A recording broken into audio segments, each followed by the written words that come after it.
Hey guys, this is Player 2.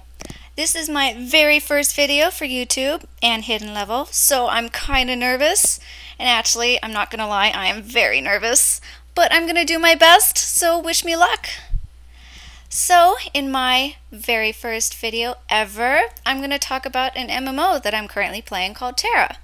I know Tera's been out for a while, but I thought that maybe if my experiences could help even one person out there, then it would be worth it. So I came up with a list of pros and cons for this game. Now, for the record, I am a casual solo gamer.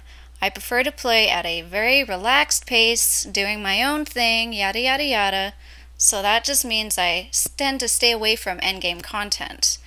So in this video, I'm just going to cover generalizations of the game that any player of any level can experience, and it's not going to be anything specific like battlegrounds, raiding, or dungeons.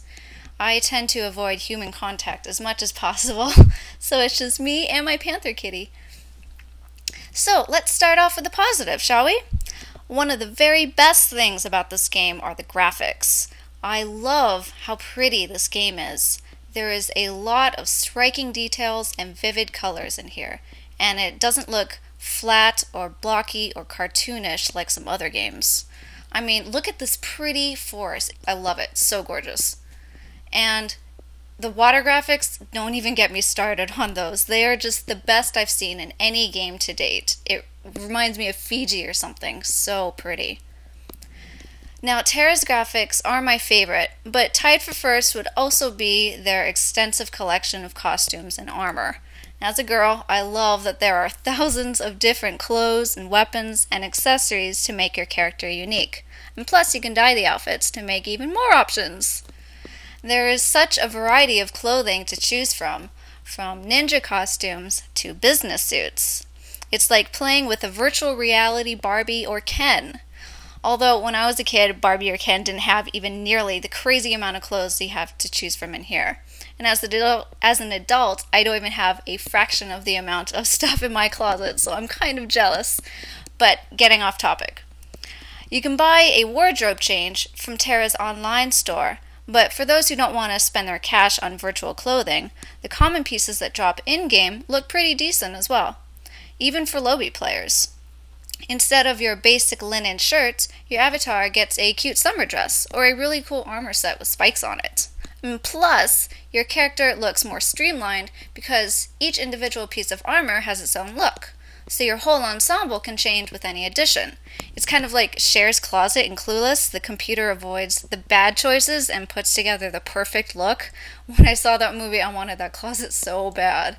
And this is kind of like that. Now, I realize Tera isn't all about the clothes, but I love eye candy, so I'm going to mention another really neat visually enhanced thingamabob. Tera designed a great character customization screen. And you can choose from the randomly generated models, but that's kind of like cheating. And I'm a very detail-oriented person, so I loved fiddling with each facial feature. And I had way too much fun and spent way too long trying to get my girl's nose or mouth or jawbone to look just right.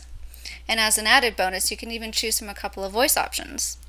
So heading back in-game, if you look at the upper right part of your screen, next to the compass, you'll notice that there's a drop-down list of channels.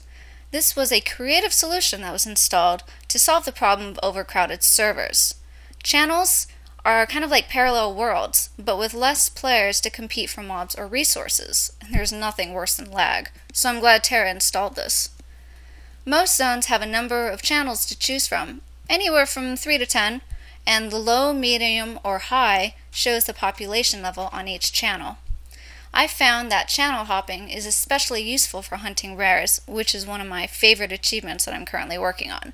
I can just zip around to the different channels looking for my rare mob, which right now is just like the stupid lobster called Soractus, who is causing me grief because he never wants to spawn. But that's also the fun of it. I like the difficulty and frustration and excitement of hunting these rares, and channel hopping makes that much easier. Unfortunately, this game isn't all rainbows and unicorns. Being a solo player, one of the things I love to do is grind achievements, which I just mentioned, and Tera has a lot to keep me busy. However, I wish the tracking system was more accessible and user-friendly. There isn't a way to monitor the specific achievements on your sidebar like they do for questing, which is pretty annoying. You have to reopen the achievement folder and scroll down to relocate the one you've been working on. And plus, I keep forgetting the name of the achieve or my current status, so I'm constantly reopening this.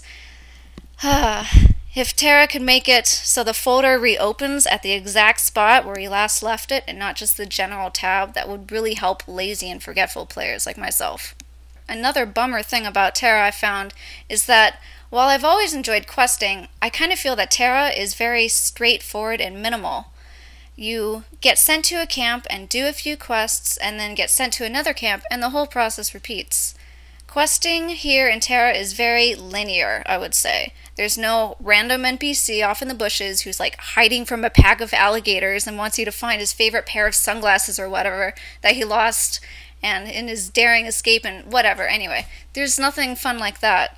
So I'm probably a minority here, but I would prefer a little more of a challenge when it comes to questing, both in the sheer number of quests but also their location. You know, make it more of a surprise when you come across NPCs. Lastly, Tera is missing a crucial element, and that is for players to view their surroundings from a different vantage point. There are no flying mounts in the game, and the only way to see anything from a bird's eye view would be to take a flight path, but even those have their issues.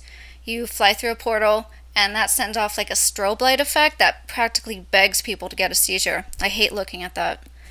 I think being able to explore the different zones from the air would really help to increase a player's enjoyment of the game, and to be able to fly over the oceans or forests and control the direction and view that you want to experience.